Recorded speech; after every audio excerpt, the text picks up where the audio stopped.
when you're speaking truth from a grounded place, when there's no doubt in your words, when you understand what's, like me, the loss of fear, the beginning of certainty, all of that stems from the fact that I personally, I don't need you to believe me or agree with me or whatever, but I am telling you, I'm testifying to you that I know that when I die, I'm going to increase the Creator's energy. I'm going to be that much more of a nutrient to increase the Creator's being, to change it a little bit. You know, you can't create energy from nothing, but if you consider that the universe is the body of Yahweh, and the song is what the expression of creation is. Maybe it's a little poetic or whatever, but geez, it's God. What is a prophet?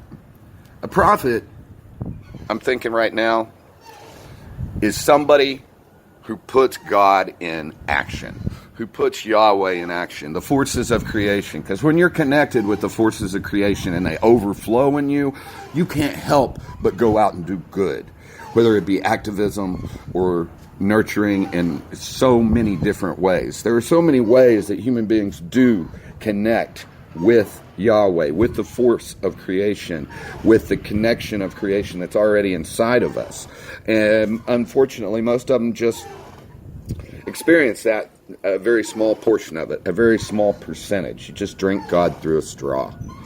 But when you're so filled up with the power of creation, when you've got that to overflowing, that you just got to go share it with somebody, that's when you get God in action. That's when you get the forces of creation in action. That's when you get what we define as good in action.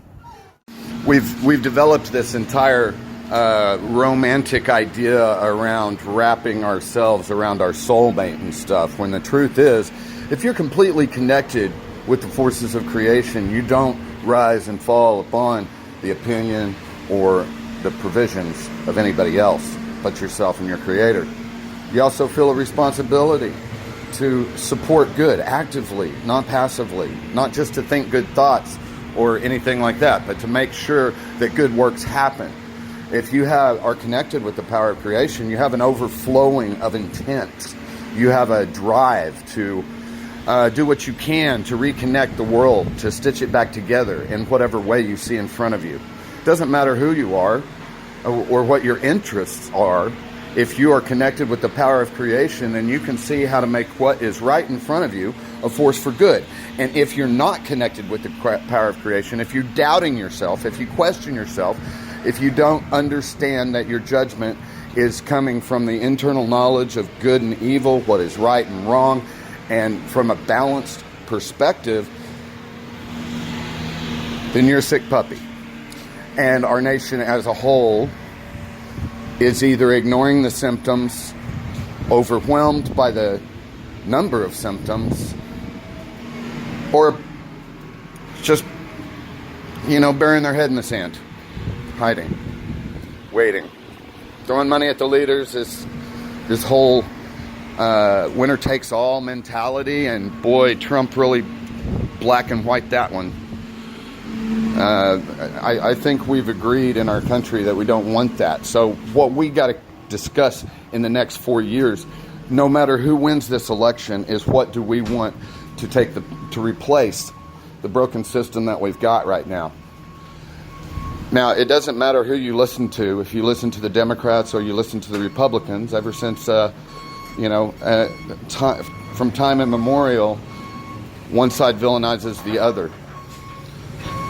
And, bipartisan things, they do happen. But these issues that divide us enough to split our nation, not even down the middle, are fractured and broken in so many different ways. So we've got to learn to create a space around ourselves and trust ourselves, our own instincts again, to survive in that. And, Americans have this dream of comfort and safety that really and truly doesn't exist. And if we can't get past those illusions that are put in front of our face every day and start to really examine what we can do to affect our lives as a nation, and not to restore, because I don't think it's ever been there to begin with, but to establish the sovereignty of a human being, of a sentient creature.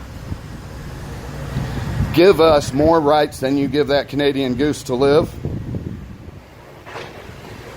How many Canadian goose are killed in the United States on purpose for food or whatever?